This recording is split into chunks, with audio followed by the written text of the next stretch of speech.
Ezekiel 34. The word of the Lord came to Ezekiel, a solemn charge heavy with judgment and hope. Prophesy against the shepherds of Israel, God said. Say to them, Woe to you shepherds who only take care of yourselves. Should not shepherds take care of the flock? You eat the curds, clothe yourselves with the wool, and slaughter the choice animals, but you do not care for the flock. You have not strengthened the weak or healed the sick. You have not brought back the strays or searched for the lost. You ruled them harshly and brutally. So they were scattered, because there was no shepherd. They became food for wild animals. They wandered over the mountains and high hills, no one searching or caring for them. God's voice thundered, I am against the shepherds. I will hold them accountable for my flock. I will remove them from tending the sheep, and I myself will search for my sheep and look after them. Just as a shepherd seeks out his scattered flock when he is with them, so I will search for my sheep. I will rescue them from all the places they were scattered on a day of clouds and darkness. I will bring them out, gather them, and bring them to their own land. I will pasture them on the mountains of Israel in rich grazing land. I myself will tend my sheep and make them lie down. I will bind up the injured and strengthen the weak, but the sleek and the strong I will destroy. I will shepherd the flock with justice. To those who trample the pastures and muddy the waters after drinking, I say, Must my sheep feed on what you have trampled, and drink what you have muddied? I will judge between one sheep and another, between rams and goats. You shove with flank and shoulder, butting the weak until you have driven them away. But the Lord declared, I will save my flock. They will no longer be plundered. I will place over them one shepherd, my servant David, and he will tend them. He will be their shepherd, and I, the Lord, will be their God. I will make a covenant of peace with them. Showers of blessing will fall. The trees will yield fruit, and the land will yield its harvest. They will live in safety, no longer prey to the nations. Then they will know that I, the Lord their God, am with them, and that they are my sheep, the sheep of my pasture. You are my people, declares the sovereign Lord. Daniel 1. In the 3rd year of King Jehoiakim's reign in Judah, King Nebuchadnezzar of Babylon invaded Jerusalem and besieged it, and the Lord delivered Jehoiakim into Nebuchadnezzar's hands. From the temple of God, sacred articles were taken and placed in the temple of the Babylonian gods. Then the king ordered his chief official, Ashpenaz, to bring young men from the Israelite royal family, noble, flawless, handsome, well-versed in knowledge and learning, to be trained in Babylonian culture, language, and wisdom for 3 years. They were to serve the king himself. Among them were 4 young men from Judah, Daniel, Hananiah, Mishael, and Azariah. But their names were changed. Daniel became Belteshazzar, Hananiah became Shadrach, Mishael became Meshach, and Azariah became Abednego. Yet Daniel resolved in his heart not to defile himself with the royal food and wine. He asked for permission to abstain. Though the chief official feared the king's reaction, God had caused him to show favor to Daniel. Daniel proposed a test. Give us only vegetables and water for 10 days. Then compare our appearance with the others. 10 days later, Daniel and his friends looked healthier and better nourished than those who ate the royal food. So the guard continued to give them only vegetables and water. God gave them knowledge and understanding. Daniel, especially, could understand visions and dreams of all kinds. At the end of their training, the king interviewed them. None were found equal to Daniel, Hananiah, Mishael, and Azariah. They entered the king's service. In every matter of wisdom and understanding, Nebuchadnezzar found them 10 times better than all the magicians and enchanters in his kingdom. And Daniel remained there, faithful, unwavering, throughout the reign of Nebuchadnezzar. Matthew 26. The Passover was only 2 days away, and the chief priests and elders conspired to arrest Jesus and kill him, but quietly, to avoid uproar during the festival. At Bethany, Jesus was reclining at the table in the home of Simon the leper when a woman approached with an alabaster jar of expensive perfume. She poured it on his head. The disciples were indignant. Why this waste? It could have been sold and the money given to the poor. But Jesus said, "Leave her alone. She has done a beautiful thing. The poor you will always have, but not me. She poured this perfume on me to prepare me for burial. Wherever the gospel is preached, what she has done will be told in memory of her." Then Judas Iscariot, one of the 12, went to the chief priests. "What will you give me if I deliver him to you?" They counted out 30 silver coins, and from then on, Judas watched for the moment to betray him. On the first day of the festival, Jesus sat with his disciples for the Passover meal. As they reclined, he said, "Truly I tell you, one of you will betray me." The disciples were distressed. "Surely not I, Lord." "The one who has dipped his hand into the bowl with me will betray me. The Son of Man will go just as it is written, but woe to the one who betrays him." Judas whispered, "Surely you don't mean me, Rabbi." Jesus replied, "You have said so." As they ate, Jesus took bread, gave thanks, broke it, and said, "Take and eat. This is my body." Then he took a cup, gave thanks, and offered it to them. "Drink from it, all of you. This is my blood of the covenant, poured out for many for the forgiveness of sins." After singing a hymn, they went out to the Mount of Olives.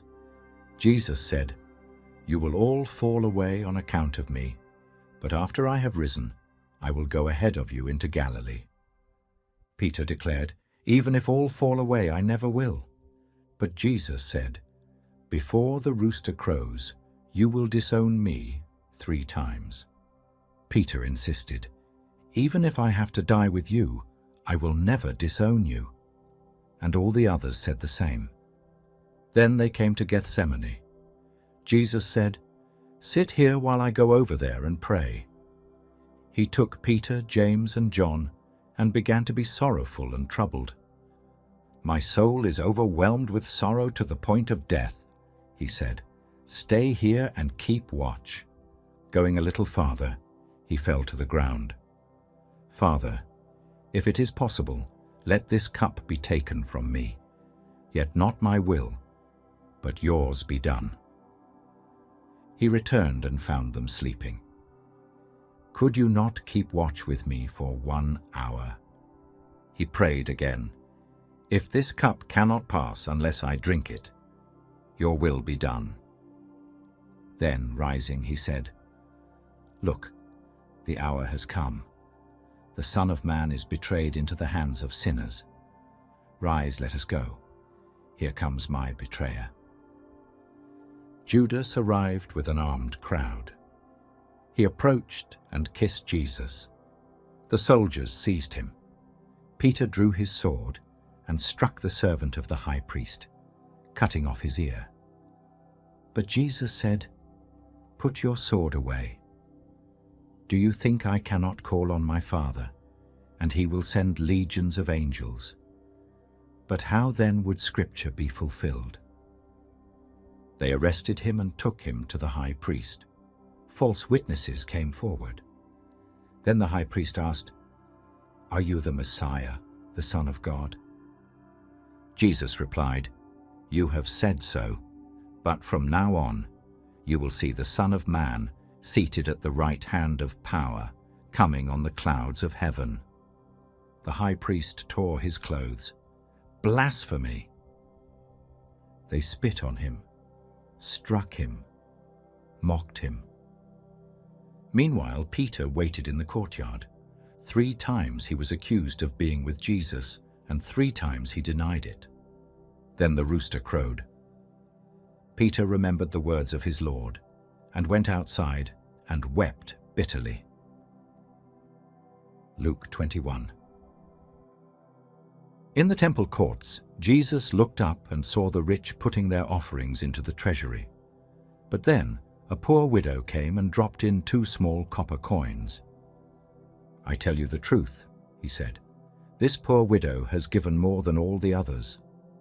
They gave out of their wealth, but she gave out of her poverty everything she had." As some were marveling at the temple's grandeur, the beautiful stones and offerings, Jesus said, "The time will come when not one stone will be left on another. All will be thrown down." They asked him, "Teacher, when will these things happen?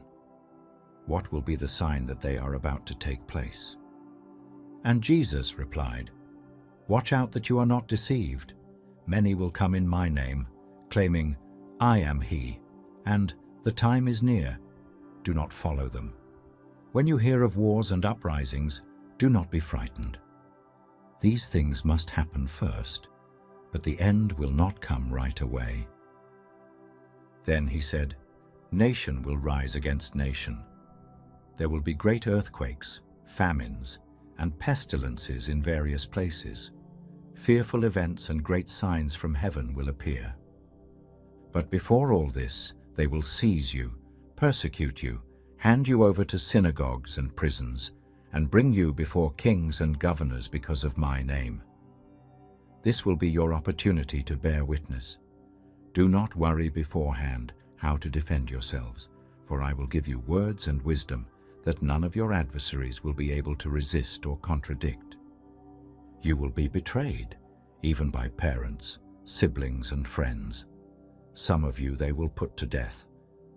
Everyone will hate you because of me, but not a hair of your head will perish. Stand firm, and you will win life."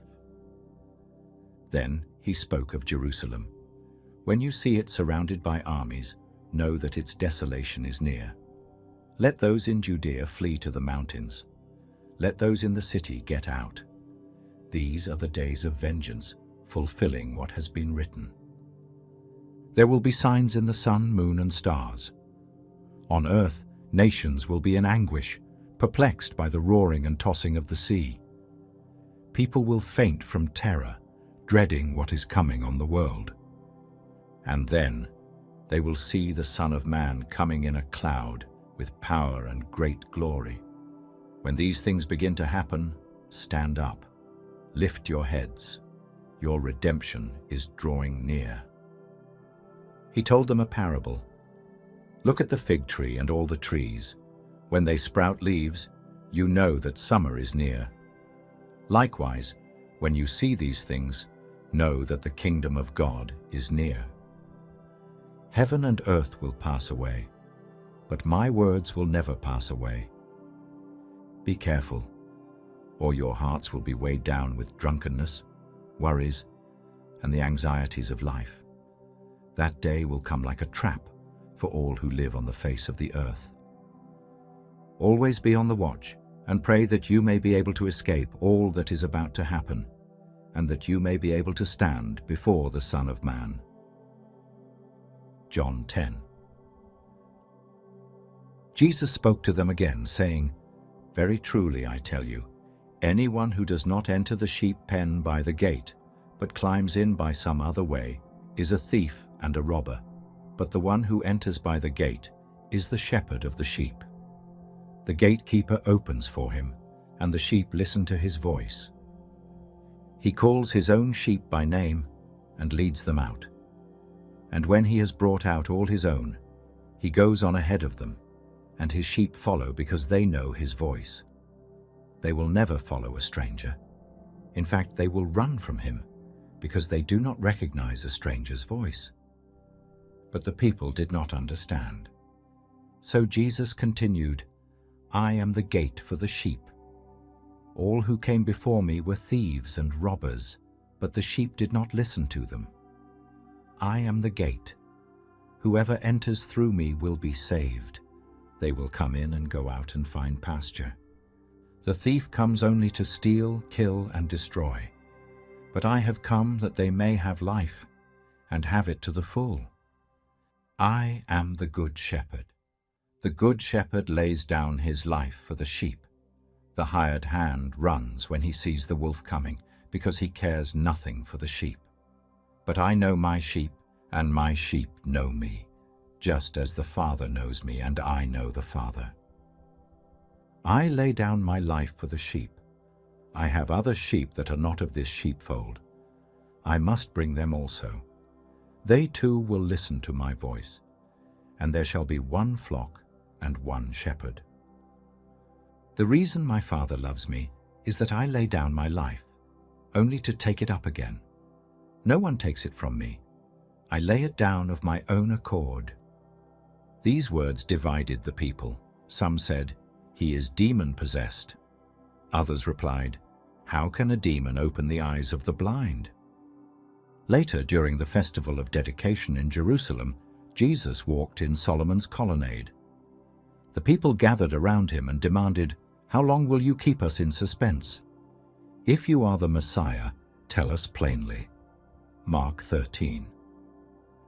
As Jesus and his disciples walked away from the temple, one of them marveled, "Look, teacher, what massive stones! What magnificent buildings!" Jesus turned to him. "Do you see all these great buildings? Not one stone will be left on another. Everyone will be thrown down."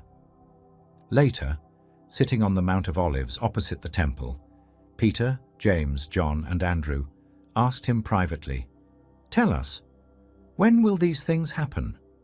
What will be the sign?" Jesus began to speak, solemn and clear. "Watch out that no one deceives you. Many will come in my name, claiming I am he, and will deceive many. When you hear of wars and rumors of wars, do not be alarmed. These things must happen, but the end is still to come. Nation will rise against nation, and kingdom against kingdom. There will be earthquakes, famines. These are the beginning of birth pains. You must be on your guard. You'll be handed over to councils, flogged in synagogues. You will stand before governors and kings as witnesses to them, and the gospel must first be preached to all nations. When you are arrested, don't worry about what to say. Just say whatever is given to you at the time, for it will not be you speaking, but the Holy Spirit. Brother will betray brother to death. Children will turn against their parents. Everyone will hate you because of me, but the one who stands firm to the end will be saved." And then Jesus spoke of a time of great distress. "When you see the abomination that causes desolation standing where it does not belong, flee. Let no one go back for their coat. Let no one return to their house. Pray it doesn't happen in winter, for those days will be more dreadful than any before. But in those days, after the distress, the sun will be darkened. The moon will not give its light. The stars will fall, and the heavenly bodies will be shaken. Then they will see the Son of Man coming in clouds with great power and glory, and he will send his angels to gather his elect from every corner of the earth. Learn this lesson from the fig tree. When its leaves come out, you know summer is near. So also, when you see these things, you know it is near, right at the door.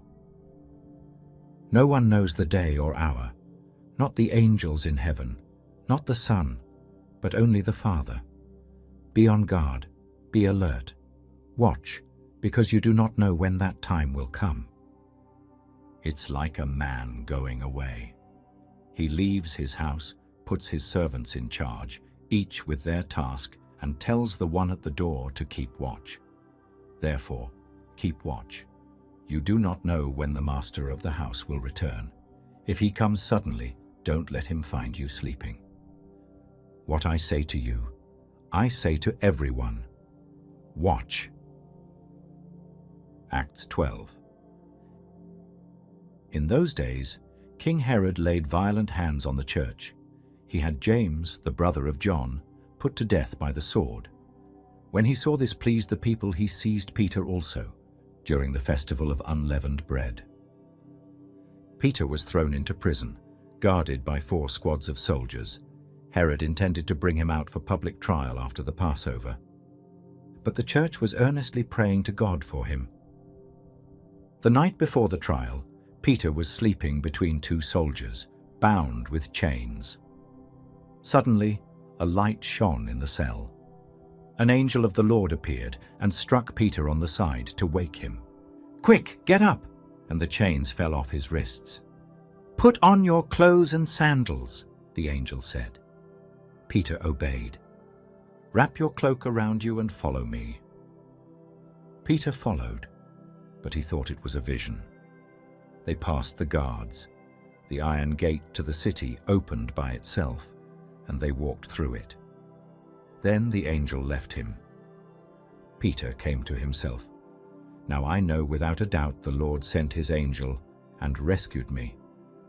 He went to the house of Mary, the mother of John Mark, where many had gathered to pray. He knocked on the door.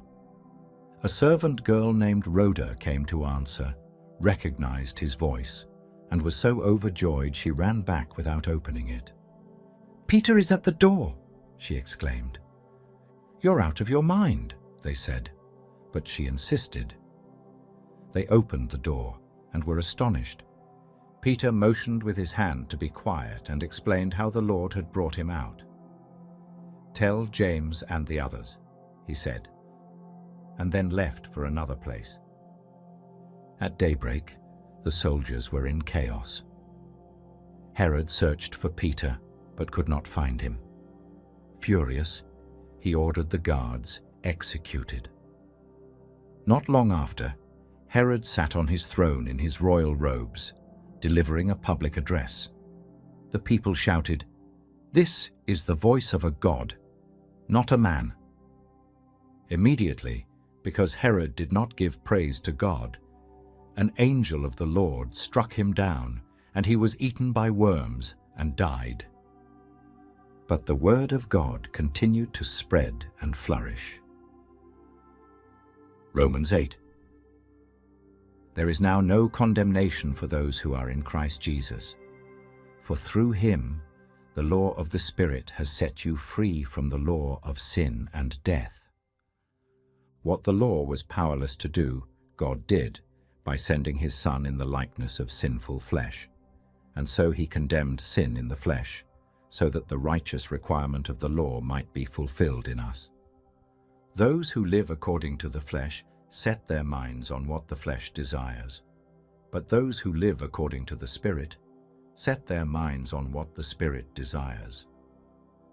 The mind governed by the flesh is death, but the mind governed by the Spirit is life and peace.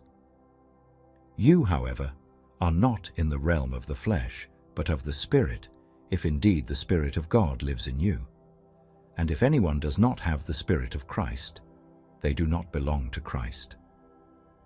But if Christ is in you, then even though your body is subject to death, the Spirit gives life, and the Spirit that raised Jesus from the dead is the same Spirit living in you. Therefore, brothers and sisters, we have an obligation, not to the flesh, but to live by the Spirit. The Spirit you received does not make you slaves so that you live in fear again. Rather, you are adopted, and by him we cry, Abba, Father. The Spirit testifies with our spirit that we are God's children, heirs of God, and co-heirs with Christ. I consider that our present sufferings are not worth comparing to the glory that will be revealed in us. All creation waits in eager expectation for the children of God to be revealed. It groans as in the pains of childbirth. We ourselves groan inwardly as we await adoption, the redemption of our bodies. for in this hope we were saved. The Spirit helps us in our weakness.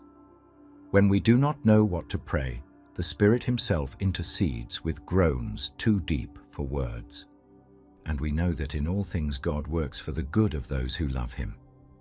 Those God foreknew, he predestined. He called, justified, and glorified. What then shall we say in response to these things? If God is for us, who can be against us? He who did not spare his own Son, but gave him up for us all, how will he not graciously give us all things? Who shall separate us from the love of Christ? Trouble, hardship, persecution, famine, nakedness, danger, sword, number. In all these things we are more than conquerors through him who loved us. For I am convinced that neither death nor life, angels nor demons, the present nor the future, nor any powers, neither height nor depth, nor anything else in all creation, will be able to separate us from the love of God that is in Christ Jesus our Lord. Daniel 3. King Nebuchadnezzar built a golden statue, 90 feet tall and shining in the plains of Dura. Then he summoned all the officials, governors, counselors, and leaders from across the empire. They stood before the image as a herald proclaimed, "People of all nations and languages, when you hear the sound of the horn, flute, zither, lyre, harp, and all kinds of music, you must fall down and worship the image the king has set up. Whoever does not will immediately be thrown into a blazing furnace." And so, when the music played, the nations bowed low, except 3 men, Shadrach, Meshach, and Abednego. Word reached the king. Furious, he summoned them. "Is it true?" he roared. "You refuse to worship my gods or bow to my statue? I'll give you one more chance, but if you refuse, you will be thrown into the furnace. Then what God will be able to rescue you from my hand?" They stood firm. "O king, we do not need to defend ourselves. If we are thrown into the furnace, the God we serve is able to deliver us. And even if he does not, we will not serve your gods or worship the image." Nebuchadnezzar's face twisted in rage. He ordered the furnace to be heated 7 times hotter than usual. The strongest soldiers tied the men and threw them into the flames. The heat was so fierce, it killed the guards. But suddenly the king leapt to his feet in astonishment. "Weren't there 3 men thrown into the fire?" "Yes, your majesty," they replied. "But look, I see 4 men walking unharmed in the fire, and the 4th looks like a son of the gods." Nebuchadnezzar approached the furnace. "Shadrach, Meshach, Abednego, servants of the Most High God, come out." They emerged, unbound, untouched. Not a hair singed, not even the smell of smoke on their robes. Then the king said, "Praise be to the God of Shadrach, Meshach, and Abednego. No other God can save in this way." And he promoted them in the province of Babylon. Daniel 6. Darius the Mede rose to power and appointed satraps to govern the kingdom, 120 of them. Over them he placed 3 administrators, and one of them was Daniel. Because of his exceptional spirit, the king planned to set him over the whole realm. But jealousy burned in the hearts of the officials. They could find no corruption in Daniel. He was trustworthy, diligent, and faithful. So they conspired. "We'll never find any fault unless it has to do with the law of his God." They approached the king with a cunning plan. "O King Darius, may you live forever. Issue a decree that for 30 days no one may pray to any god or human except you. Anyone who does must be thrown into the lion's den." The king, flattered, signed it into law. But when Daniel heard of the decree, he went home. Upstairs, with windows open toward Jerusalem, he knelt and prayed, just as he always had. 3 times a day he gave thanks to his God. The conspirators caught him. They went to the king. Daniel has ignored your decree. Darius was distressed. He valued Daniel, but the law could not be changed. At sunset he gave the order. Daniel was thrown into the lion's den. The king spoke with sorrow. May your God, whom you serve continually, rescue you. A stone was rolled over the mouth of the den, sealed with the king's ring. That night, Darius could not eat or sleep. At dawn, he rushed to the den and called out, Daniel, servant of the living God, has your God rescued you? A voice answered, O king, live forever. My God sent his angel, and he shut the lions' mouths. They have not hurt me, because I was found innocent before him and before you. The king was overjoyed. Daniel was lifted from the den without a single wound. Then Darius issued a decree. In every part of my kingdom, people must fear and reverence the God of Daniel, for he is the living God, and he endures forever. Matthew 10. Jesus called his 12 disciples and gave them authority to drive out impure spirits and heal every disease. These were their names: Simon Peter, Andrew, James, John, Philip, Bartholomew, Thomas, Matthew the tax collector, James son of Alphaeus, Thaddeus, Simon the zealot, and Judas Iscariot, who would betray him. He sent them out, saying, Do not go among the Gentiles or Samaritans. Go instead to the lost sheep of Israel. As you go, proclaim, The kingdom of heaven has come near. Heal the sick, raise the dead, cleanse those with leprosy, drive out demons. Freely you have received, freely give. Do not take gold or silver. Don't pack extra clothes or sandals. The worker is worth his keep.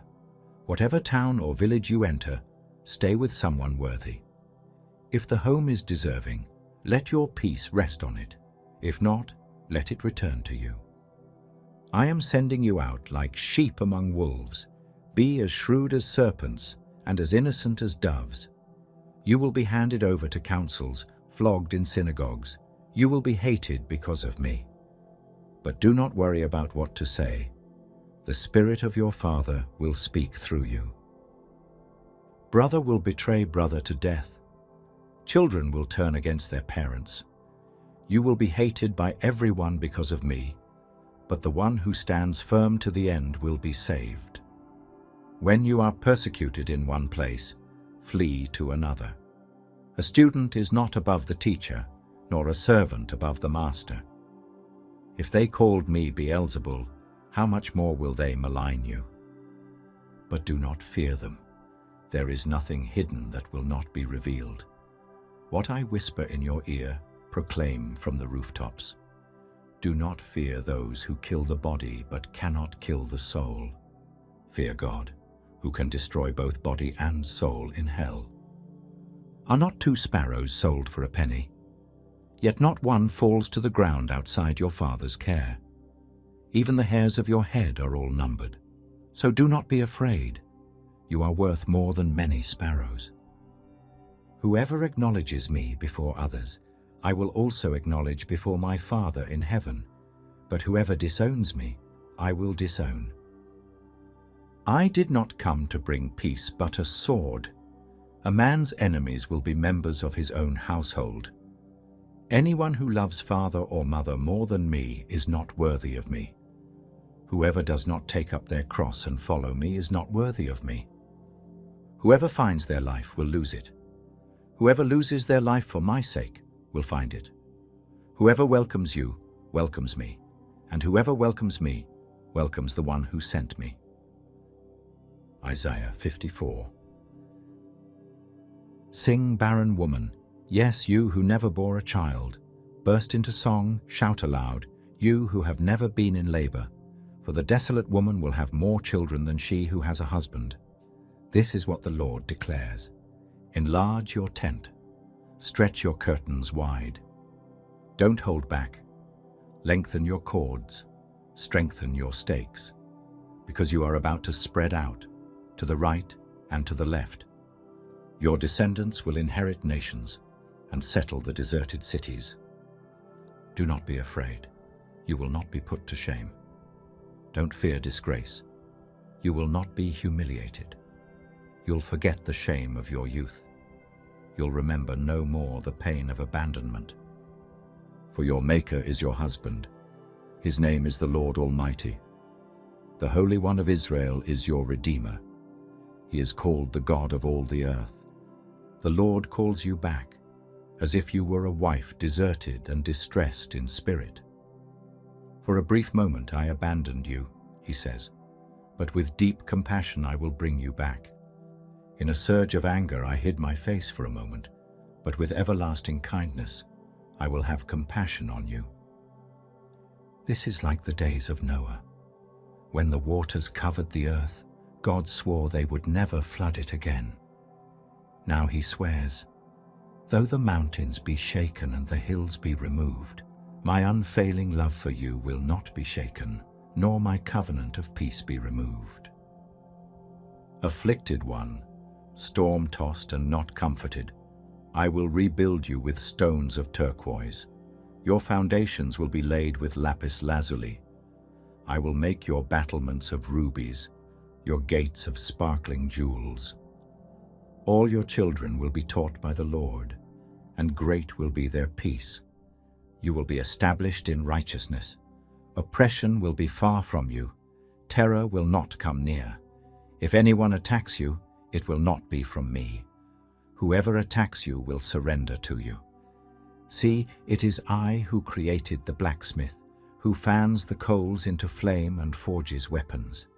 And it is I who created the destroyer, but no weapon formed against you will prevail, and you will refute every tongue that accuses you. This is the heritage of the servants of the Lord. Their vindication comes from me, declares the Lord. Jeremiah 1. The word of the Lord came to Jeremiah, son of Hilkiah, when the world was still in motion, when Judah's kings were rising and falling. And this is what the Lord said: Before I formed you in the womb, I knew you. Before you were born, I set you apart. I appointed you as a prophet to the nations. Jeremiah trembled. Alas, sovereign Lord, I do not know how to speak. I am too young. But the Lord answered with power. Do not say, I am too young. You must go to everyone I send you to, and say whatever I command. Do not be afraid of them, for I am with you. I will rescue you. Then the Lord reached out and touched his mouth. Now I have put my words in your mouth. Today I appoint you over nations and kingdoms, to uproot and tear down, to destroy and overthrow, to build and to plant. The Lord asked, What do you see, Jeremiah? I see the branch of an almond tree, he replied. You have seen correctly, said the Lord, for I am watching to see that my word is fulfilled. Again the word of the Lord came. What do you see? I see a pot that is boiling, tilting toward us from the north. And the Lord said, From the north disaster will be poured out. I am calling the kingdoms of the north to come and take their places at the gates of Jerusalem. They will pronounce judgment on my people, for they have forsaken me and offered incense to other gods. But you, get yourself ready. Stand up and say to them whatever I command. Do not be terrified by them, or I will terrify you before them. Today I have made you a fortified city, an iron pillar, a bronze wall. They will fight against you, but they will not overcome you, for I am with you, and I will rescue you. Jeremiah Devadaset. Jeremiah had spoken the truth, and for it he was beaten, bound in stocks by Pasha the priest, humiliated at the temple gates. But the word of the Lord could not be silenced. The next day, Jeremiah looked him in the eye. The Lord no longer calls you Pasha, but terror on every side. For this is what the Lord says, I will make you a terror to yourself and to your friends. You will see them fall by the sword. You will be carried into captivity, and there you will die. But Jeremiah's pain ran deeper than threats. He turned to God, torn and trembling. You deceived me, Lord, and I was deceived. You overpowered me and prevailed. Now I am ridiculed all day long. Everyone mocks me. Whenever I speak, I cry out violence and destruction. So your word has brought me insult and reproach all day long. He tried to hold it in. But if I say, I will not mention his word, his message becomes like a fire in my heart, a fire shut up in my bones. I am weary of holding it in. Indeed, I cannot. Yet fear stalked his steps. I hear many whispering, terror on every side. Report him. Let's trap him. Even my trusted friends wait for me to stumble. But then, hope rises in him. The Lord is with me like a mighty warrior. My persecutors will stumble and not prevail. Let them be disgraced. Let them be silenced in shame. And then, from the brokenness of his heart, he sings. Sing to the Lord. Give praise to the Lord. He rescues the life of the needy from the hands of the wicked. But his lament is not yet over. Cursed be the day I was born. Why did I come into the world? To see only sorrow and end my days in shame. And still the fire of God remained inside him, undying, unyielding, propelling him forward through pain and persecution. Job 5. Call out if you will, but who will answer you? To which of the holy ones will you turn? Resentment kills the foolish. Envy slays the simple. I've seen it with my own eyes, the fool taking root. But suddenly, his house is cursed, his children left without shelter, his harvest eaten by strangers. Trouble, Eliphaz said, doesn't sprout from the ground like grass. No. Man is born to trouble as surely as sparks fly upward. Yet even in suffering there is a higher hope. But if I were you, I would appeal to God. I would lay my cause before the Almighty. For he performs wonders that cannot be fathomed, miracles that cannot be counted. He sends rain on the earth, water on the fields. He lifts the lowly and sets the grieving on high. He thwarts the plans of the crafty, so their hands achieve no success. He catches the wise in their schemes. Darkness comes upon them at noonday. They grope as if blind. But he saves the needy from the sword in their mouths, from the clutches of the powerful. So, blessed is the one whom God corrects. Do not despise the discipline of the Almighty.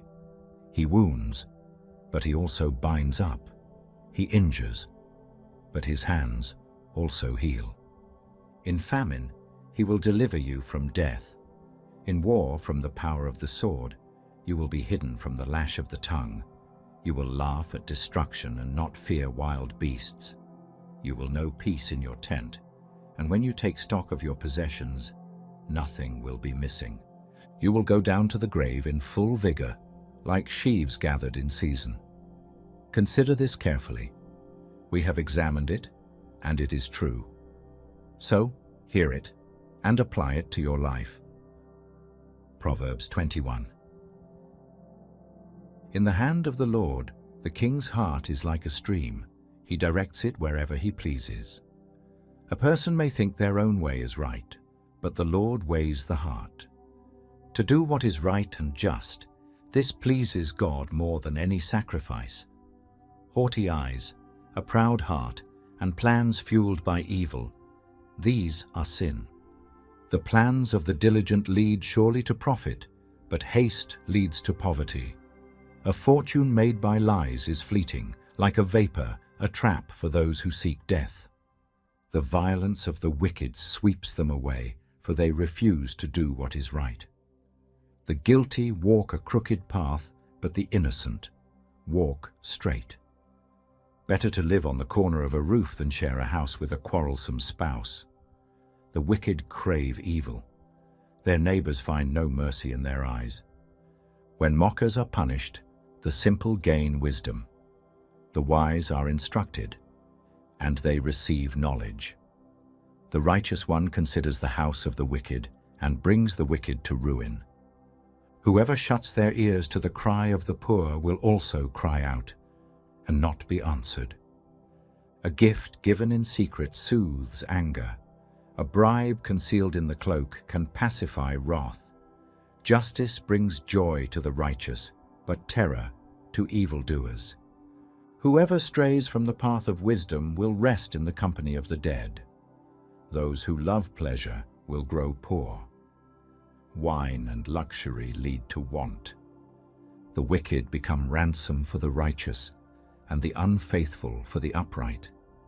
It is better to dwell in a desert than with a quarrelsome and nagging partner. Precious treasure and oil are in the house of the wise, but a fool devours all he has. Whoever pursues righteousness and love finds life, prosperity, and honor. The wise scale the city of the mighty and pull down the strongholds in which they trust. Guard your mouth and your tongue. Keep yourself from trouble. The proud and arrogant person, mocker is their name, behaves with insolent fury. The desire of the lazy kills them, for their hands refuse to work. Day after day they crave, but the righteous give freely. God detests the sacrifice of the wicked, especially when it is brought with evil intent. A false witness will perish. A liar is destroyed by deceit. The wicked put on a bold face, but the upright give thought to their ways. There is no wisdom, no insight, no plan that can succeed against the Lord.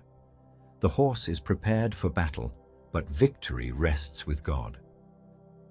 Isaiah 31. Woe to those who go down to Egypt for help, who rely on horses, who trust in chariots because they are many, or in horsemen because they are strong. But they do not look to the Holy One of Israel. They do not seek the Lord, yet he too is wise. He brings disaster and does not take back his words. He will rise against the wicked and those who protect them. The Egyptians are only human, not God. Their horses are flesh, not spirit. When the Lord stretches out his hand, both helper and helped will fall. Both will perish together.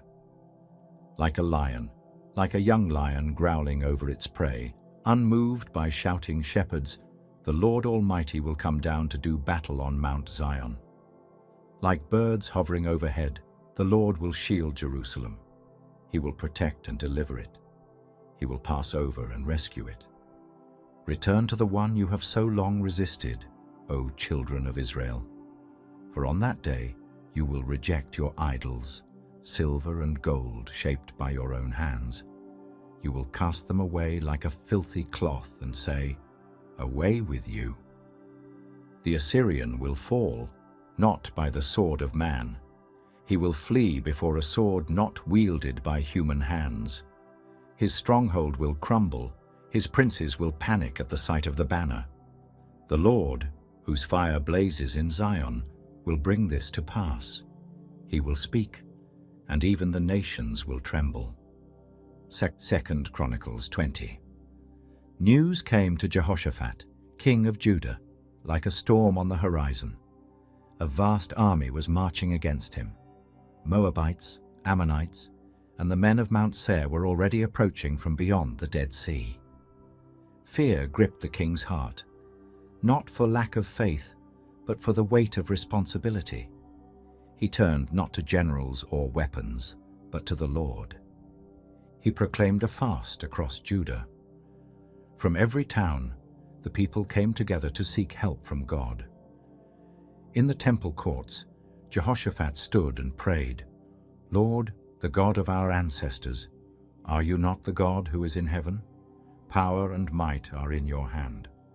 We have no power to face this vast army. We do not know what to do, but our eyes are on you." The people stood from the oldest to the smallest child, all silent and waiting.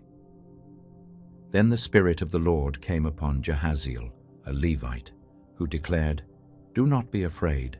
This battle is not yours. It is God's. March out against them, but you will not have to fight. Stand firm and see the deliverance of the Lord."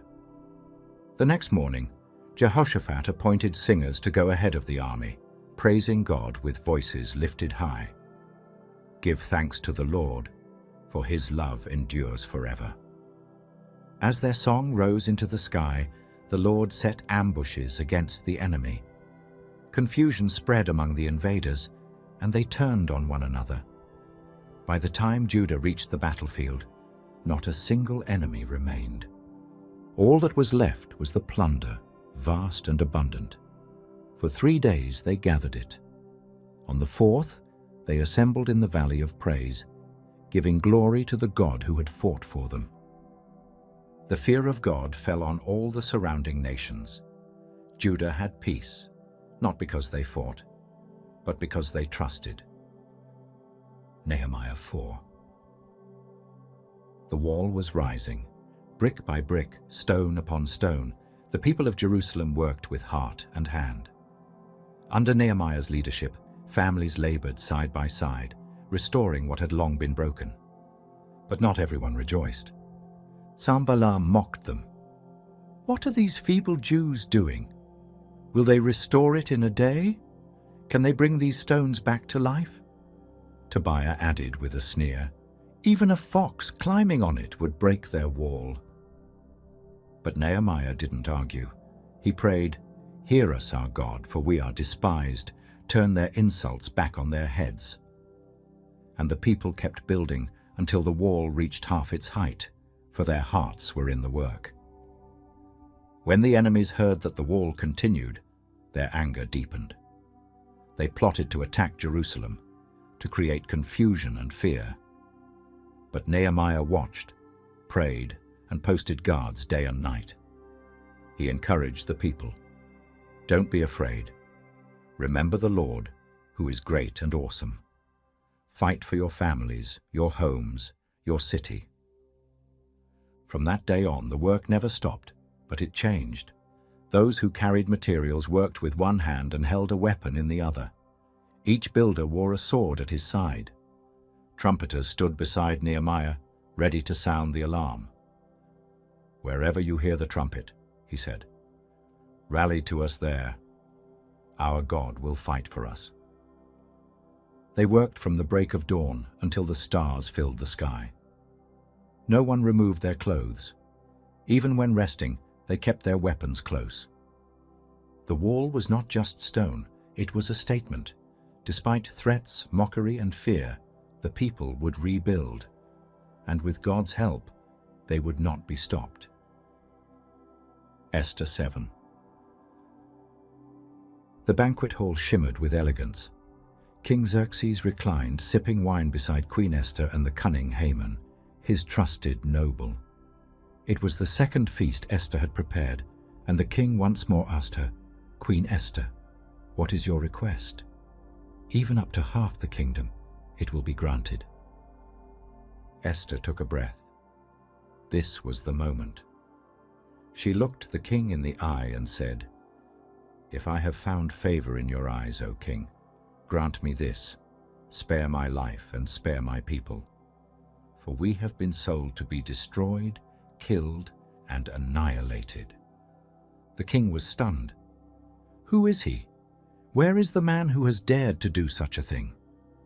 She turned her eyes to Haman. This wicked man, our adversary and enemy, is Haman.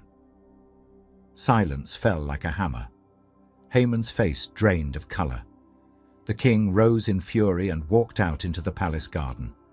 Haman, realizing his life was hanging by a thread, fell to his knees before Esther. In desperation, he begged for mercy.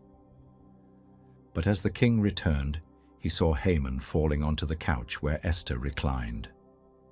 "Will he even assault the queen while she is with me in the house?" the king roared. At that moment the guards stepped in. One of them said, "A gallows 75 feet high stands by Haman's house. He had it built for Mordecai, the man who saved the king." "Hang him on it," the king commanded. And so Haman was led out and executed on the very gallows he had prepared for another. The rage of the king subsided. But Esther's courage had only begun to change the story. That day marked the beginning of Israel's deliverance and the end of those who plotted in secret against the people of God. 1 Kings 18. The land was parched. The skies had not offered a drop of rain in 3 years. Drought and famine gripped Israel, and the hearts of the people had turned to Baal, forgetting the God who brought them out of Egypt. But God had not forgotten them, and so he spoke to Elijah, his prophet. "Go and present yourself to Ahab, for I will send rain on the land." Elijah obeyed. King Ahab, who had led Israel into idolatry, met him with contempt. "Is that you, you troubler of Israel?" he said. But Elijah answered with boldness, "I have not made trouble for Israel. You and your father's house have. You have abandoned the Lord and followed Baal." Then Elijah called for a showdown. "Summon the people. Bring the 450 prophets of Baal and the 400 prophets of Asherah. Meet me on Mount Carmel." The people gathered, silent and uncertain. Elijah stood alone and cried out, "How long will you waver between two opinions? If the Lord is God, follow him. But if Baal is God, follow him." He proposed a test: 2 bulls, 2 altars, one for Baal, one for the Lord. "Call on the name of your God," Elijah said, "and I will call on the name of the Lord, the God who answers by fire. He is God." The prophets of Baal went first. From morning till noon they shouted, danced, and slashed themselves with swords. "O Baal, answer us." But there was no voice, no fire. Elijah watched, even mocked, "Perhaps your God is asleep," or traveling. Then it was Elijah's turn. He repaired the broken altar of the Lord, placing 12 stones, one for each tribe of Israel. He arranged the wood, cut the bull, and laid it on the altar. Then he did the unthinkable. He soaked the offering with water. 3 times he poured it out until the trench overflowed. Then Elijah stepped forward and prayed, "Lord, God of Abraham, Isaac, and Israel, let it be known today that you are God in Israel and that I am your servant." And instantly fire fell from heaven. It consumed the sacrifice, the wood, the stones, even the water in the trench. The people fell on their faces and cried, "The Lord, He is God! The Lord, He is God!" And Elijah declared victory. The false prophets were seized and destroyed. And that very evening, clouds formed. A heavy rain began to fall. God had spoken, heaven had opened, and the drought was over. 2 Kings 6. The prophet Elisha had become a problem for the king of Aram. Every time the Arameans planned an attack, Israel knew in advance. "Who among us is a traitor?" the king demanded. But his men replied, "None, my lord. It is Elisha, the prophet in Israel. He tells the king of Israel the very words you speak in your bedroom." So the king sent horses, chariots, and a great army to surround Dothan, where Elisha was staying. They arrived at night and encircled the city. At dawn, Elisha's servant woke and saw the enemy surrounding them. Panic overtook him. "Oh no, my lord, what shall we do?" Elisha, calm and full of faith, replied, "Don't be afraid. Those who are with us are more than those who are with them." Then he prayed, "Lord, open his eyes." And the servant looked again and saw. The hills were full of horses and chariots of fire surrounding Elisha. Heaven's army stood ready. As the enemy advanced, Elisha prayed once more, "Strike them with blindness." And the Lord did. Confused and helpless, the soldiers could no longer see.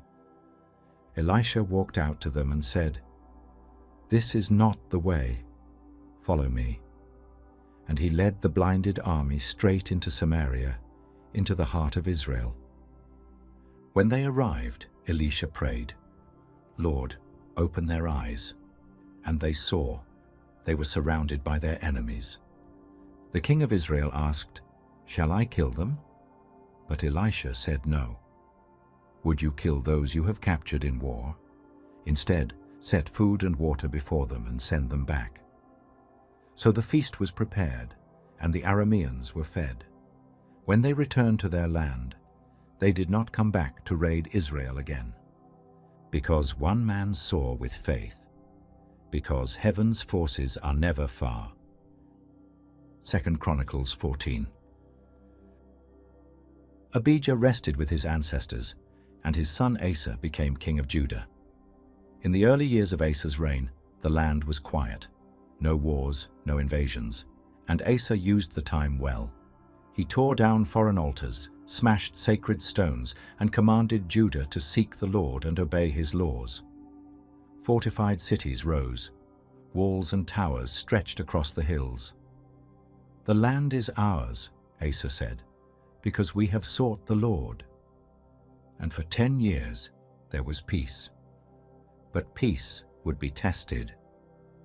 A vast army came from the south, Zerah the Cushite, with thousands upon thousands of soldiers and hundreds of chariots. They marched into Judah, overwhelming and vast like the tide. Asa went out to meet them, and the two armies drew up for battle in the valley of Zephathah. Then Asa did what few kings would dare.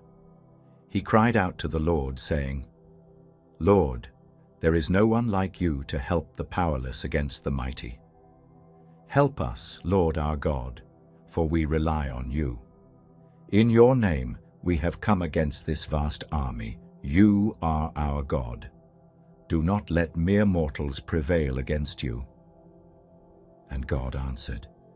The Lord struck down the Cushites before Asa and Judah. Their enemies fled, and Asa's men pursued them as far as Gerar. The Cushite army was shattered, too many to count, not one left standing. Judah returned with plunder, victory, and the knowledge that it was not by might or number, but by faith that they had triumphed. Samuel 17. The air in the valley of Elah was heavy with the threat of war. On one side stood the army of Israel, lined along the ridge, uncertain and silent. On the other side, the Philistines camped, bold and confident. From their ranks came a towering warrior named Goliath, his frame armored in bronze, his voice a thunder that rolled through the valley. Day after day, for 40 mornings and 40 evenings, he stepped forward and mocked the Israelites, daring them to send a man to fight him in single combat. "Choose a champion," he boomed, "and let him face me. If he wins, we will serve you. But if I prevail, you will be our slaves." None answered his call. Fear had paralyzed even the bravest soldiers in Saul's army. Far from the battlefield, in the hills of Bethlehem, a young shepherd named David tended his father's sheep. He was the youngest son of Jesse, a boy of no reputation in war, yet favored by God. One day his father sent him to the battlefront to bring food to his older brothers and check on their well-being. When David arrived and heard Goliath's taunts, he was stunned. "Why does no one fight him?" he asked. "Who is this Philistine that he should defy the armies of the living God?" His boldness reached the ears of King Saul, and David was summoned. He stood before the king, young, unarmored, yet unshaken. "Let no one lose heart," he said. "I will fight him." Saul doubted, but David recounted the times he had killed lions and bears that threatened his flock. "The Lord who rescued me then will rescue me now." Saul agreed, and David rejected the heavy armor offered to him. Instead, he chose his staff, 5 smooth stones from the brook, and his sling. With no sword, no shield, only faith, he walked into the valley. Goliath saw him coming and laughed, his voice mocking. "Am I a dog, that you come at me with sticks?" But David answered, "You come against me with sword and spear, but I come against you in the name of the Lord Almighty. Today he will deliver you into my hands." As the giant advanced, David ran forward, drew a stone from his bag, and slung it with precision. The stone struck Goliath square in the forehead. He stumbled and fell, face down to the ground. With no hesitation, David ran, drew Goliath's own sword, and struck the final blow. The Philistines fled in terror, and Israel surged forward in victory. That day, the shepherd boy became a warrior in the eyes of the nation, for he had trusted in the Lord and delivered Israel with nothing but courage and a sling. 1 Samuel 23. Word came to David in the wilderness. The Philistines were attacking the town of Keilah and stealing grain from the threshing floors. David, though still a fugitive from Saul, sought the Lord's guidance. "Shall I go and attack these Philistines?" he asked. And the Lord answered, "Go. I will give them into your hand." But David's men were afraid. They were hiding from Saul in the hills. How could they face a Philistine army? David inquired of the Lord again, and the answer was the same: "Go to Keilah." So they went. With divine strength, David and his men struck down the Philistines and saved the town. Yet their victory brought danger. Saul heard that David was in Keilah, a walled city, and assumed he had trapped himself. Saul prepared to march, but David again sought the Lord. "Will Saul come down?" he asked. "Yes," came the reply. "Will the people of Keilah hand me over?" "Yes, they will." So David and his 600 men left the city, vanishing into the wilderness before Saul arrived. David moved from place to place, hiding in the hills and strongholds of the desert. Though Saul searched daily, he could not find him, for God did not give David into his hands. One day Jonathan, Saul's son and David's dearest friend, came to find him. In the quiet of the forest, he strengthened David's hand in God. "Do not be afraid," he said. "My father will not lay a hand on you. You will be king over Israel, and I will be second to you." The two renewed their covenant, and Jonathan returned home, while David remained in the wilderness. Even as the Ziphites tried to betray David's location to Saul, God moved ahead of the danger. Just when Saul was about to capture him, word came of a Philistine invasion. Saul turned back, and David escaped once more, protected not by walls or armies, but by the hand of the Lord. 2 Samuel 22. When the wars had passed and David looked back on the years filled with battles, betrayals, and victories, he sang a song to the Lord, a song of deep gratitude and wonder. His voice rose like a psalm from the heart, echoing through the halls of time. "The Lord is my rock, my fortress, and my deliverer," he declared. "My God is my refuge, the one who shields me, my stronghold, my salvation, and my Savior. I called to the Lord in my distress, and from his temple he heard my cry." David remembered how the earth trembled when God moved. The heavens shook, smoke rose, fire blazed from his mouth, and storm clouds surrounded him. He soared on the wings of the wind, wrapped in darkness, his voice thundering like the roar of many waters. Arrows of lightning scattered David's enemies. The breath of God laid bare the foundations of the earth. In his lowest moments, when death wrapped around him and the waters threatened to drown him, the Lord reached down. He lifted David out of the deep, rescuing him because he delighted in him. "The Lord has rewarded me," David sang, "for I have walked in his ways. Though I stumbled, his light guided me. His mercy has never failed. David praised God as the one who trains his hands for battle, who gives him the strength to leap over walls, who arms him with courage and victory.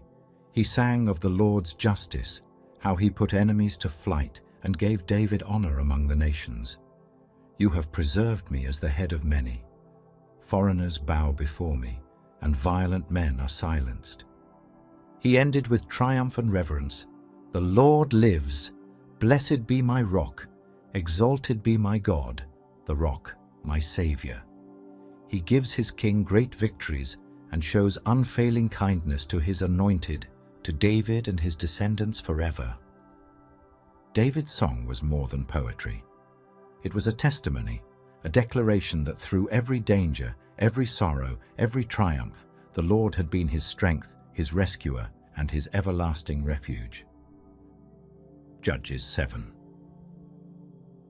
Before the first light of dawn, Gideon and his men camped near the spring of Harod, and the enemy, the vast Midianite army, lay like locusts in the valley below. But the Lord spoke to Gideon, saying something unexpected. You have too many men. If I let you defeat Midian now, Israel might boast that they saved themselves. So God instructed Gideon to announce, anyone who trembles with fear may turn back and leave. And 22,000 men departed, leaving just 10,000. Yet again, the Lord said, there are still too many. So he led Gideon to test them at the water. Those who lapped water with their tongues like dogs, he set apart from those who knelt to drink. Only 300 drank with cupped hands, bringing the water to their mouths. And the Lord said, with these 300, I will save you. That night, the Lord told Gideon to go down into the enemy camp and listen, so that his fear might be calmed. Gideon took his servant and crept close. There he overheard a man recounting a dream, a loaf of barley bread tumbling into the Midianite camp, striking a tent with such force it collapsed. The other man interpreted it. This is the sword of Gideon. God has given Midian into his hands. Strengthened, Gideon returned and roused his 300 men.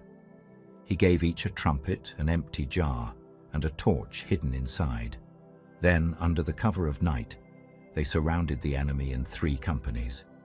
At Gideon's signal, they broke the jars, revealing the blazing torches, and blew the trumpets.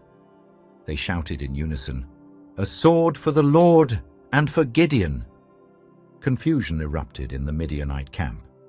In terror, the soldiers turned on each other with their swords, and those who survived fled. Gideon summoned reinforcements, and together they pursued the enemy relentlessly, capturing their princes and defeating their army. What had begun with fear ended in decisive victory, because the Lord had fought for them, using only 300 faithful men.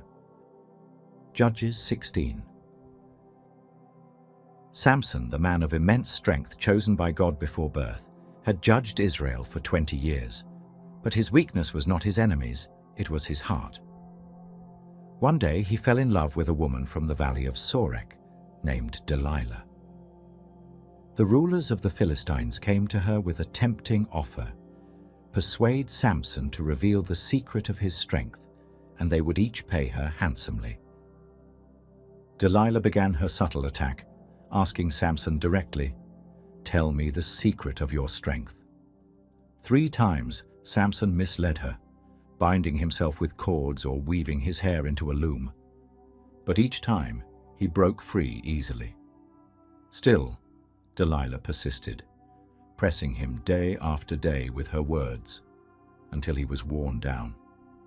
At last, weary and vulnerable, Samson opened his heart. "My hair has never been cut," he said, "for I have been a Nazirite, dedicated to God from birth. If my head were shaved, my strength would leave me."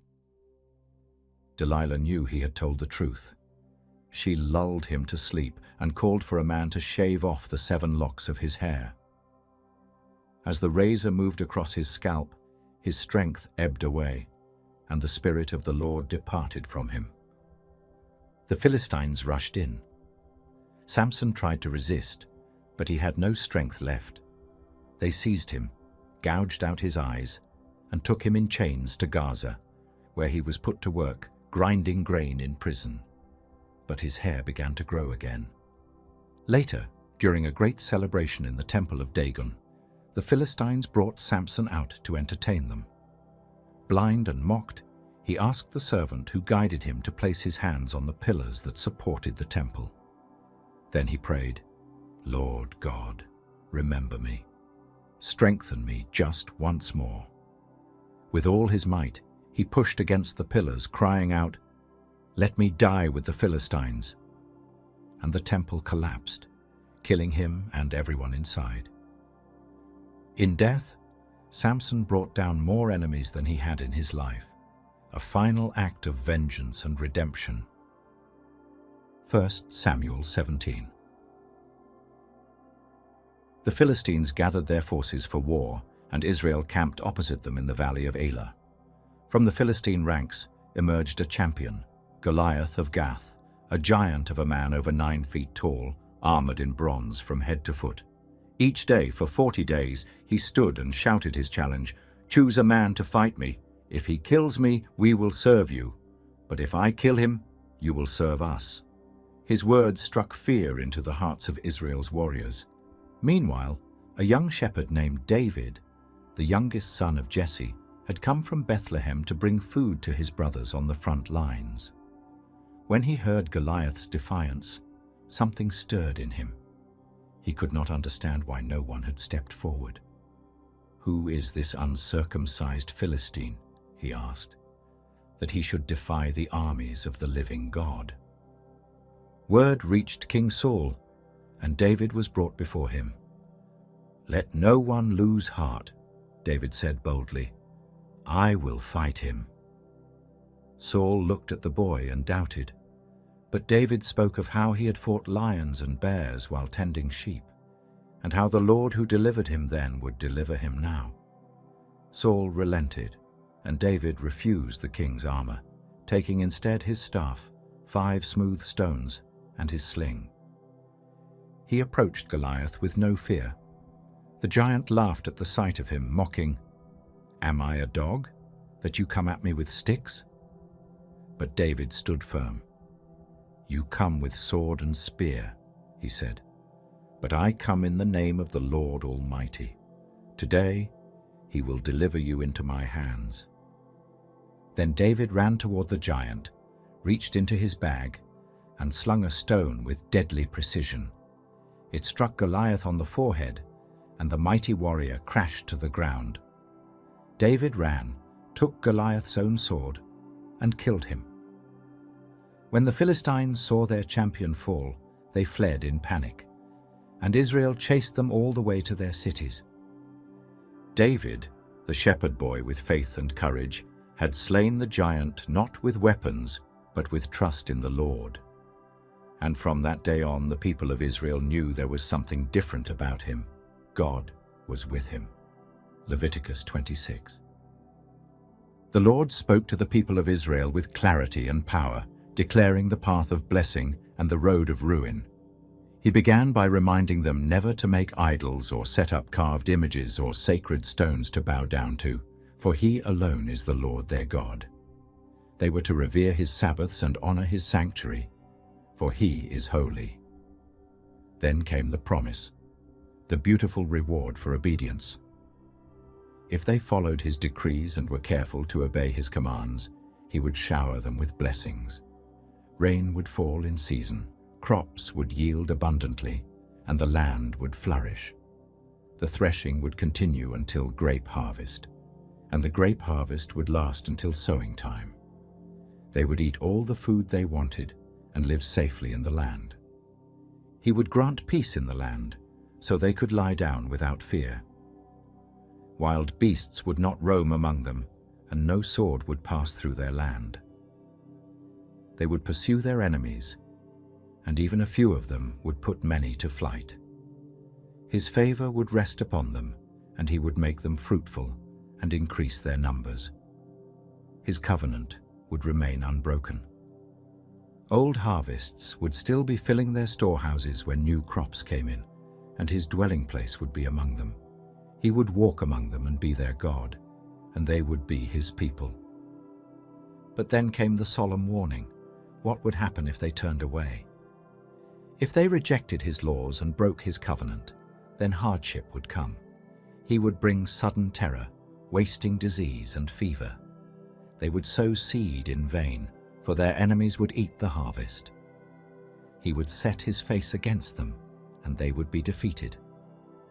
If they still refused to listen, he would multiply their suffering, punishing them 7 times over for their sins. He would make the sky like iron, and the earth like bronze. Their strength would be spent in vain. If hostility continued, he would send wild animals against them to rob them of their children and destroy their cattle. If they remained defiant, he would bring war and plague, turning even their sanctuaries into desolation. He would scatter them among the nations, and their land would lie in ruins while they wasted away in exile because of their sins. The pride of their hearts would be broken. But still, even then, if they humbled themselves, if they confessed their sins and the sins of their ancestors, he would remember his covenant with Jacob, with Isaac, and with Abraham. Though the land had enjoyed its Sabbaths while they were in exile, he would not reject them. He would not break his covenant, for he is the Lord their God. He would remember his promise. Numbers 21. As the Israelites traveled north, King Arad of the Canaanites heard that Israel was approaching, and he attacked them, capturing some of their people. Then Israel turned to the Lord and made a vow, saying, "If you deliver these people into our hands, we will destroy their cities." The Lord heard their plea and gave them victory. They destroyed the Canaanites completely, and the place was named Hormah. But as they continued their journey around Edom, the people grew impatient and began to speak out against God and Moses. They asked why they had been brought out of Egypt to die in the wilderness, where there was neither food nor water, and they detested the manna. In response to their rebellion, the Lord sent venomous snakes among them, and many were bitten and died. In their fear and repentance, the people came to Moses and admitted their sin, asking him to pray for deliverance. Moses prayed, and the Lord told him to make a bronze serpent and lift it on a pole. Anyone who was bitten could look at it and live. So Moses made the bronze serpent and raised it high, and all who looked upon it were healed. The people continued their journey, and their path was marked by battles and victories.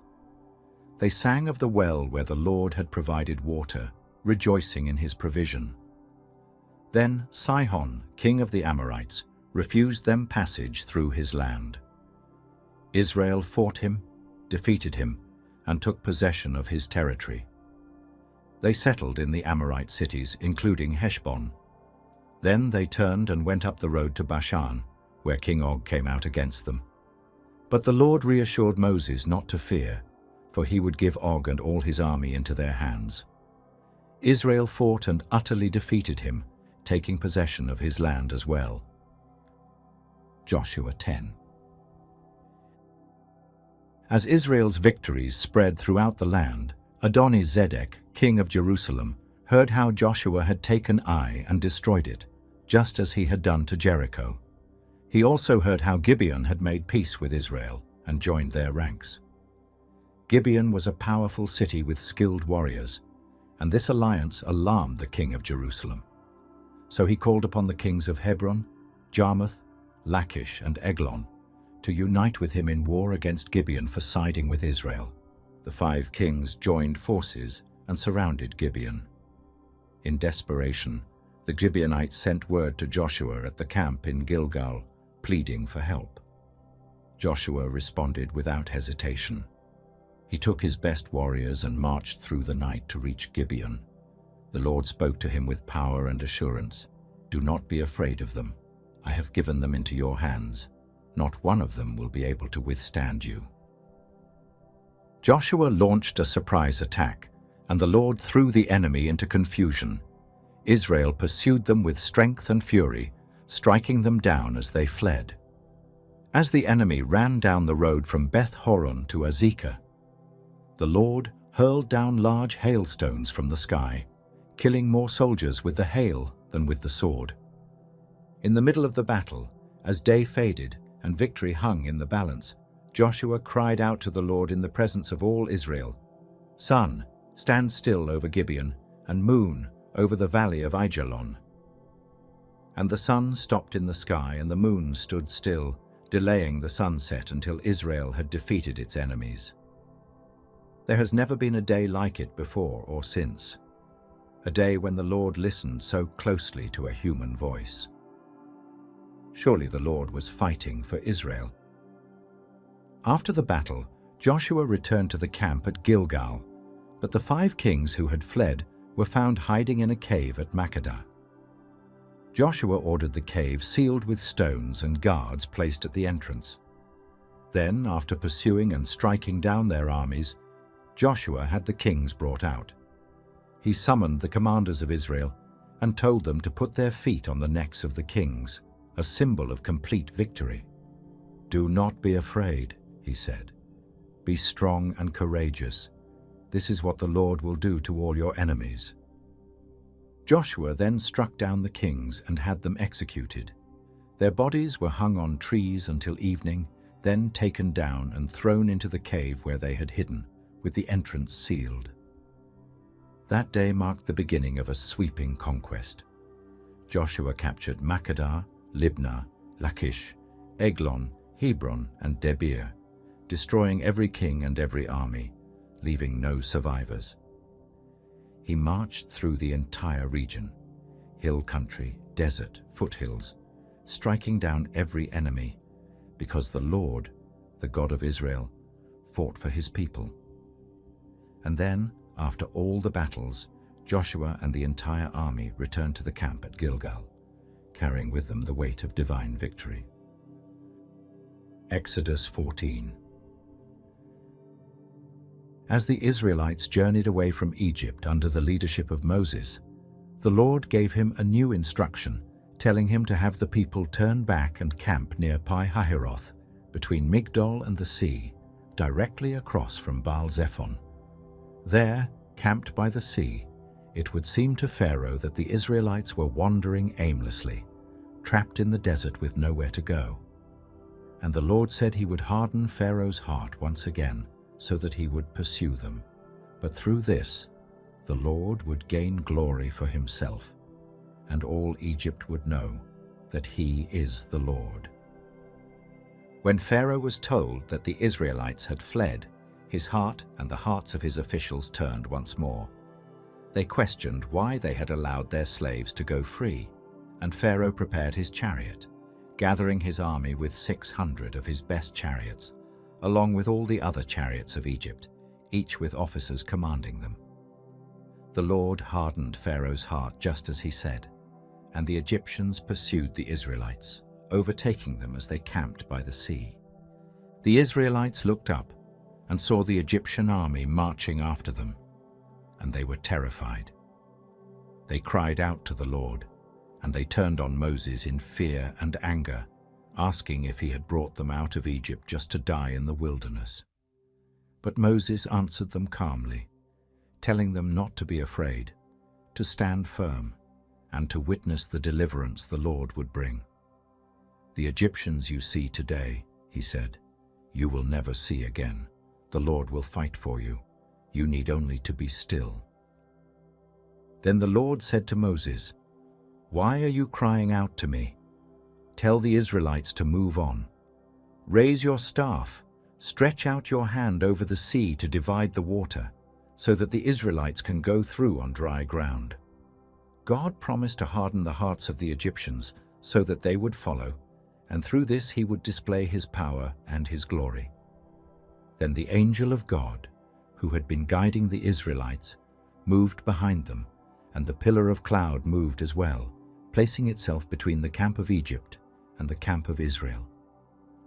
All through the night, The cloud brought darkness to one side and light to the other, so that neither camp came near the other. Moses stretched out his hand over the sea, and all that night the Lord drove the sea back with a strong east wind, turning the sea into dry land. The waters were divided, and the Israelites walked through on dry ground, with walls of water rising on their right and their left. The Egyptians pursued them, all of Pharaoh's horses, chariots, and horsemen chasing them into the sea. During the last watch of the night, the Lord looked down from the pillar of fire and cloud and threw the Egyptian army into confusion. He jammed the wheels of their chariots, making them difficult to drive. The Egyptians began to realize the power of God and cried out, "Let's get away from the Israelites. The Lord is fighting for them against Egypt." Then the Lord said to Moses, "Stretch out your hand over the sea so that the waters may flow back over the Egyptians." Moses obeyed, and as the morning broke, the sea returned to its place. The Egyptians tried to flee, but the Lord swept them into the sea. The water flowed back over all of Pharaoh's army, over the chariots and horsemen who had followed the Israelites into the sea. Not one of them survived. But the Israelites had walked safely through the sea on dry ground, with the water standing like walls on either side. On that day the Lord saved Israel from the hands of the Egyptians, and the people saw their enemies lying dead on the shore. When the Israelites saw the mighty hand of the Lord displayed against Egypt, they feared the Lord and put their trust in him and in his servant Moses. Exodus 17. As the Israelites continued their journey through the wilderness, they traveled from place to place as the Lord directed. They camped at Rephidim, but there was no water for them to drink. Thirsty and frustrated, the people quarreled with Moses, demanding, "Give us water to drink." Moses replied, "Why do you quarrel with me? Why do you put the Lord to the test?" But the people were desperate. Their thirst grew, and they grumbled more loudly, accusing Moses of bringing them out of Egypt only to let them and their children and livestock die in the desert. Moses cried out to the Lord, asking what he should do with these people, fearing they might even stone him. The Lord answered Moses with a calm but powerful instruction. He told him to take his staff, the same one he had used to strike the Nile, and to go ahead of the people, taking some of the elders of Israel with him. The Lord said, "I will stand before you by the rock at Horeb. Strike the rock, and water will come out for the people to drink." Moses did exactly as he was commanded, and water gushed from the rock as the elders watched. The place was named Massah and Meribah, meaning testing and quarreling, because the Israelites had tested the Lord and quarreled with Moses, asking, "Is the Lord among us or not?" Then Amalek came and attacked the Israelites at Rephidim. Moses said to Joshua, "Choose some of our men and go out to fight the Amalekites. Tomorrow I will stand on top of the hill with the staff of God in my hands." So Joshua went out and fought, while Moses, along with Aaron and Hur, went up to the top of the hill. As long as Moses held up his hands, Israel was winning. But whenever he lowered them, Amalek began to gain the upper hand. When Moses' hands grew tired, they took a stone and placed it under him, and he sat on it while Aaron and Hur held up his hands, one on each side, so that his hands remained steady until sunset. Joshua and his men overcame the Amalekite army with the sword. Then the Lord said to Moses, "Write this on a scroll as something to be remembered, and make sure Joshua hears it, because I will completely blot out the name of Amalek from under heaven." Moses built an altar there and called it "The Lord is my banner," saying, "Because hands were lifted up against the throne of the Lord will be at war against Amalek from generation to generation." Genesis 14. In the days when kings ruled vast and powerful territories, a great conflict arose in the region. Amraphel, king of Shinar, Arioch, king of Elisha, Kedorlaomer, king of Elam, and Tidal, king of Goyim, formed an alliance and went to war against Bera, king of Sodom, Birsha, king of Gomorrah, Shinab, king of Admah, Shemeber, king of Zeboim, and the king of Bela, which is also called Zoar. All these latter kings joined forces and gathered their armies in the valley of Siddim, now known as the Dead Sea. For 12 years they had served Kedorlaomer, but in the 13th year they rebelled. In the 14th year, Kedorlaomer and the kings allied with him launched a campaign of conquest. They struck the Rephates in Ashtaroth Karnaim, the Zuzites in Ham, the Emites in Shaveh Kiriathaim, and the Horites in the hill country of Seir, pushing them all the way to El Paran, near the desert. Then they turned back and came to En Mishpat, that is Kadesh, conquering the whole territory of the Amalekites, and also the Amorites who were living in Hazazon Tamar. Then the kings of Sodom, Gomorrah, Admah, Zeboim, and Bela marched out and drew up their battle lines in the valley of Siddim against Kedorlaomer and his allies. The valley was full of tar pits, and as the battle raged, the kings of Sodom and Gomorrah fled. Some of their men fell into the pits, while the rest escaped into the hills. The victorious kings seized all the goods of Sodom and Gomorrah, along with their food supplies, and carried them away. Among the captives, they took Lot, the nephew of Abram, who was living in Sodom at the time, along with all his possessions. But one man escaped and came to tell Abram the Hebrew, who was living near the great trees of Mamre the Amorite, a brother of Eshcol and Anna, all of whom were allies of Abram. When Abram heard that his nephew had been taken captive, he called out the 318 trained men born in his household and pursued the enemy as far as Dan. Under the cover of night, he divided his forces and attacked, driving them back and chasing them north of Damascus. He recovered all the goods and rescued his nephew Lot and his possessions, along with the women and the other people. As Abram returned from his victory over Kedorlaomer and the allied kings, the king of Sodom came out to meet him in the valley of Shaveh, also called the King's Valley. Then Melchizedek, king of Salem and priest of God Most High, brought out bread and wine. He blessed Abram, saying, "Blessed be Abram by God Most High, creator of heaven and earth. And praise be to God Most High, who delivered your enemies into your hand." Abram gave Melchizedek 1/10 of everything.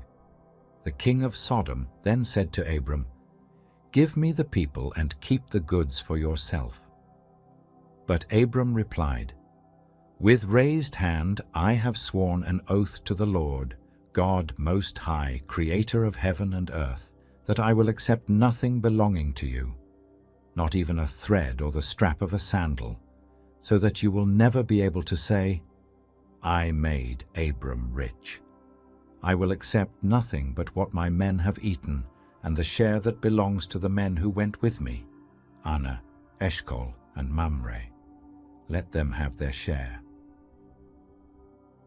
Genesis 50. When Jacob died, Joseph threw himself upon his father and wept over him, kissing him tenderly. Then Joseph ordered the physicians in his service to embalm his father Israel, and they did so, taking 40 days, for that was the time required for embalming.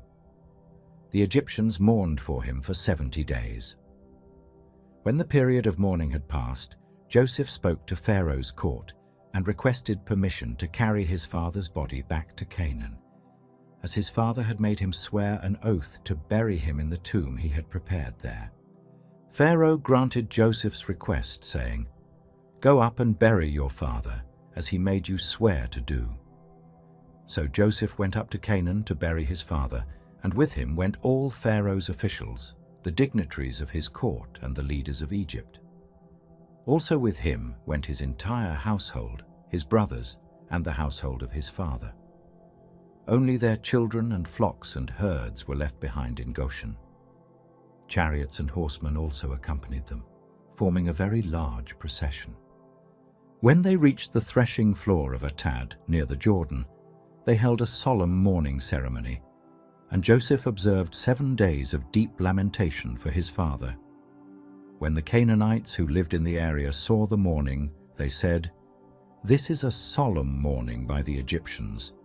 That is why the place was called Abel Mizraim, meaning the mourning of Egypt. So Jacob's sons did as he had commanded them.